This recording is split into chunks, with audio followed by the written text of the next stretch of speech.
Do you know exactly where you are going, or are you just moving? There is a difference, and most men have never stopped long enough to figure out which one describes their life. You can work hard every single day and still end up nowhere. You can fill your calendar, exhaust yourself, and look up 10 years from now in the same place you started, not because you were lazy, but because you had no direction, no real standards, no one in your life holding you to something higher. This is the conversation most men avoid, but if you stay with me, it might be the one that finally changes things. Here is the pattern I see repeated everywhere. A man wakes up, he handles the day in front of him, he puts out fires, responds to demands, and does what is expected. At night, he is tired. He tells himself he worked hard, and in a sense he did, but none of that work was connected to anything larger.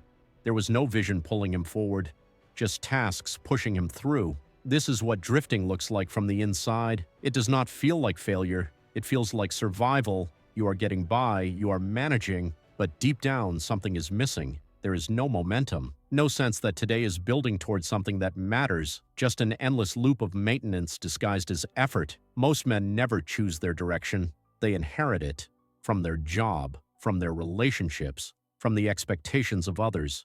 They end up living a life shaped entirely by external pressure instead of internal clarity, and because they never stop to ask what they actually want, they become passengers in their own story. Busy passengers, exhausted passengers, but passengers all the same. Responsibility gets avoided too, not the small stuff. Most men handle their surface-level obligations, but the deeper responsibility, the kind that asks you to own your outcomes completely, to stop blaming circumstances, to look honestly at where you are and accept that you put yourself there. That kind of responsibility is rare because it is uncomfortable. It removes every excuse. The man who drifts has an endless supply of reasons. The economy is bad. He did not have the right opportunities. His family did not support him. His job takes all his energy. These may contain truth, but they also provide cover.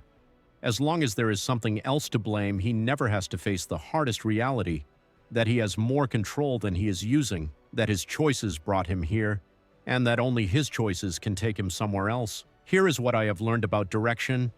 It does not arrive on its own. Clarity is not something you wait for. It is something you create through decision and action. The man who sits around waiting to discover his purpose will wait forever. Purpose is not discovered. It is built, one choice at a time, one commitment at a time. But even when a man finds direction, there is another problem. Holding it alone is almost impossible. Standards slip when no one is watching. Discipline fades when no one is asking. The best intentions collapse under the weight of daily life when there is no structure supporting them. This is the part most men refuse to admit. They think strength means doing it all alone, figuring it out by themselves, never needing anyone. But this mindset, as noble as it sounds, is often just pride disguised as toughness, and that pride keeps men isolated, drifting, repeating the same cycles year after year. The men who actually change are not the ones with more willpower. They are the ones who build systems and relationships that hold them accountable even when their willpower fails. They understand that the environment you place yourself in matters more than the motivation you try to manufacture. I have seen this in my own life. The seasons where I made the most progress were never seasons of pure solo discipline. They were seasons where I was surrounded by other men who were serious about growth. Men who asked hard questions, men who did not accept excuses, men who expected more from me than I expected from myself. That kind of environment changes everything. If that resonates with you, I have linked a community in the description. It is a school group where men focused on discipline, direction, and responsibility come together to challenge each other. It is not about hype or motivation. It is about having real standards and real accountability. It might be what you need right now. The reality is that you cannot see yourself clearly in isolation. Your mind is too good at rationalizing, too skilled at protecting your ego. You need mirrors.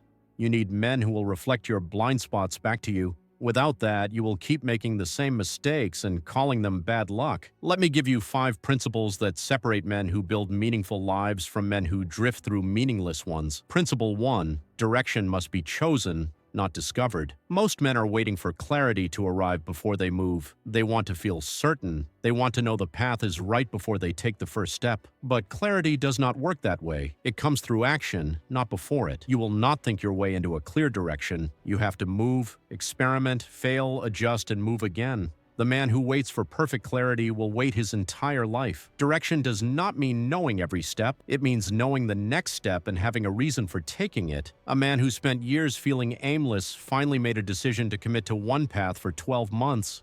Even though he was not certain it was right, by the end of that year he had more clarity than in the previous decade of waiting, not because the path was perfect, but because walking it revealed what thinking never could. Your first action is to choose one area of your life where you have been waiting for clarity and make a decision this week that forces you to move. Principle 2. Responsibility is the price of freedom. Most men want freedom. Freedom from bosses, from limitations, from the constraints of ordinary life, but they do not want the weight that comes with it. Real freedom requires radical ownership. The moment you take full responsibility for your outcomes, you become free to change them. As long as you are blaming something external, you are a prisoner to it. This is not about ignoring real obstacles.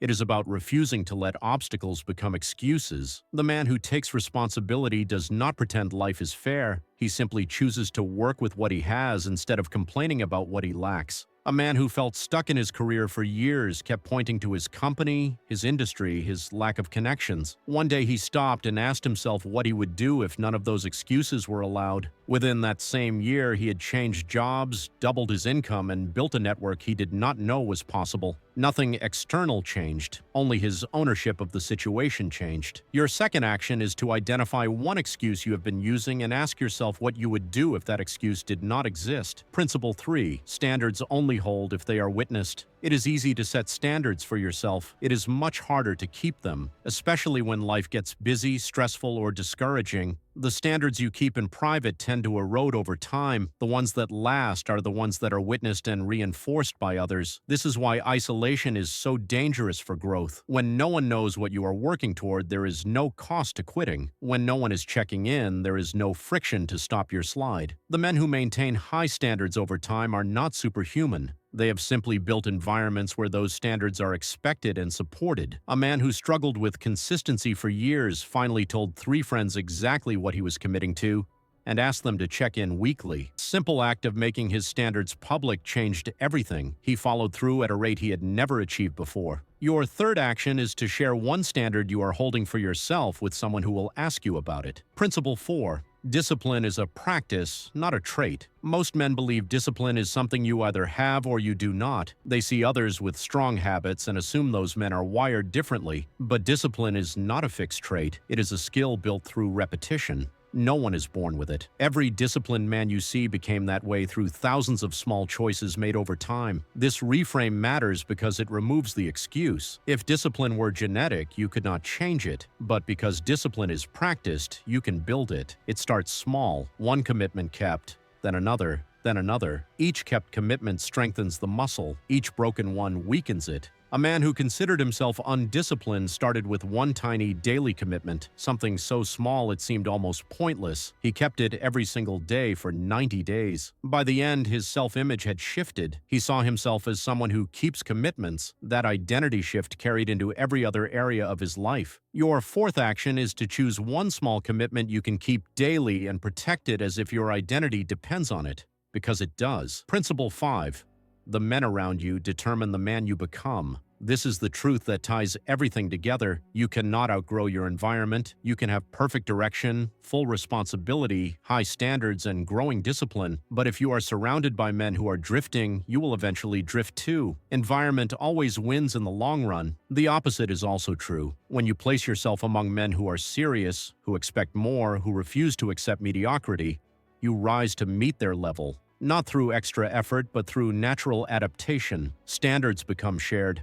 Accountability becomes normal. Growth becomes the expectation instead of the exception. This is why the lone wolf path fails. Not because those men are weak, but because they are fighting human nature. We are wired to conform to our environment. The smart move is not to resist this wiring, but to use it deliberately. Choose your environment with the same care you would choose your direction. A man who felt like he was always the most ambitious person in his circle decided to seek out men who were ahead of him. He found groups, communities, and relationships where his current level was the minimum, not the maximum. Within 2 years, his life had changed more than in the entire previous decade, not because he worked harder, but because his standards were lifted by proximity to better men. Your fifth action is to evaluate honestly whether your current circle supports your growth or quietly holds you back. If it is the latter, start seeking out men who challenge you. Direction does not find you. You choose it. Responsibility is not given to you. You claim it. Standards do not maintain themselves. They require witnesses.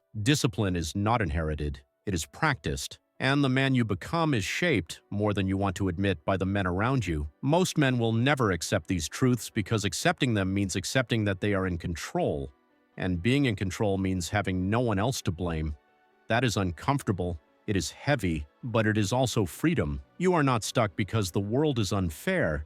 You are stuck because you have not yet decided with your full being to move in a specific direction and own everything that happens along the way. You have been drifting, not because you are weak, but because no one taught you how to steer and no one stood beside you to make sure you kept steering when it got hard. That can change, but only if you decide it changes. Today, not when you feel ready, not when circumstances improve. Now, find your direction, claim your responsibility, build your discipline. Surround yourself with men who hold the line. That is the path, and the path only works if you walk it.